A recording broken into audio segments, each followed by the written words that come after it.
अन्न सुरक्षेच्या दृष्टीनं एक महत्त्वाची घडामोड देखील राज्यामध्ये घडलेली आहे. तुम्ही हॉटेलमध्ये पनीर टिक्का मागवता, समोर आलेल्या लुसलुशीत पनीर टिक्क्याचा आस्वाद घेता. रंग, आकार कशातच संशयाला जागा नाही. पण ते खरंच पनीर आहे का? अन्न आणि औषध प्रशासनाला यात भलतीच विसंगती आढळली. राज्य सरकारनं मग कडक पाऊल उचललं. ॲनालॉग किंवा नॉन डेअरी पनीरच्या अप्रमाणित उत्पादन, साठवणूक, वाहतूक, वितरण आणि विक्रीवर 1 वर्षाची बंदी घातली. महाराष्ट्र हे छत्तीसगडनंतर अशी बंदी घालणारं देशातलं दुसरं राज्य ठरलं आहे. सार्वजनिक आरोग्याच्या दृष्टीनं अशी बंदी घालण्याचा अधिकार अन्न सुरक्षा आयुक्तांना अन्न सुरक्षा आणि मानके कायद्याच्या कलम 30(2)(अ) नं दिलंय. या कलमानुसार बंदी जास्तीत जास्त 1 वर्षासाठी घालता येते. उल्लंघन केलं तर 6 महिने ते जन्मठेपेपर्यंत शिक्षा आणि 10 लाख रुपयांपर्यंत दंड होऊ शकतो. खरं तर पनीर दुधापासून बनतं. भारतीय अन्न सुरक्षा आणि मानक प्राधिकरणाच्या मानकानुसार दुधात विहित प्रमाणात आम्लकारक घालून आणि उष्णता देऊन तयार झालेला पदार्थ म्हणजे पनीर.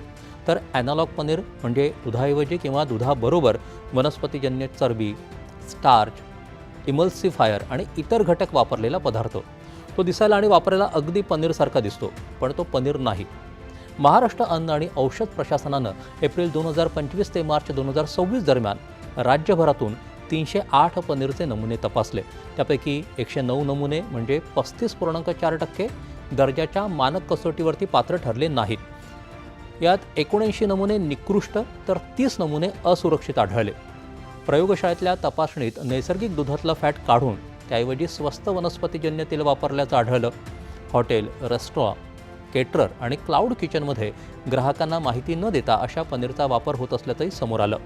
महाराष्ट्र FDAनं एप्रिलमध्ये स्पष्ट केलं होतं की जे ॲनालॉग पनीर वापरत असतील त्यांनी मेन्यू, बिल किंवा डिस्प्लेवर त्याची माहिती देणं आवश्यक आहे. ग्राहकाला न सांगता ॲनालॉग पनीर देणं हा माहितीच्या अधिकाराचा आणि दिशाभूल करण्याचा प्रश्न ठरतो. फक्त रंग, वास, मऊपणा किंवा चव पाहून ॲनालॉग पनीर खात्रीनं ओळखता येत नाही.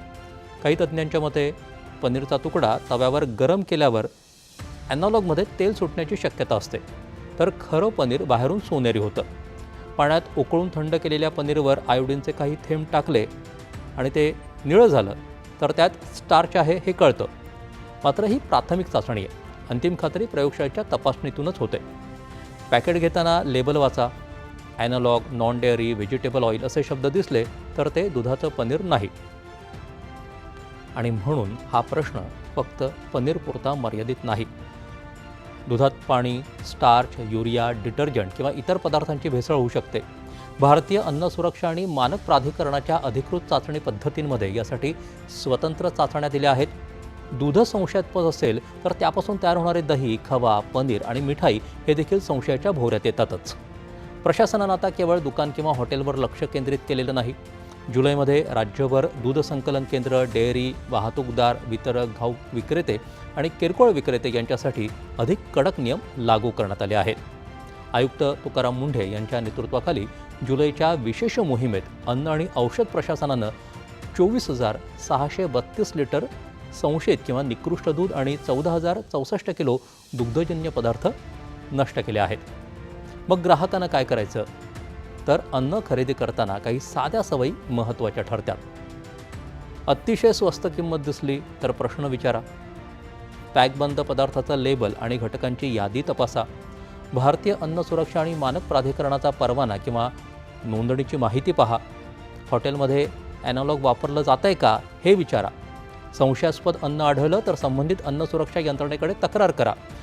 अन्न भेसळ रोखण्याची पहिली जबाबदारी ग्राहकाची नाही, ती उत्पादक, विक्रेता आणि नियामक यंत्रणेची आहे.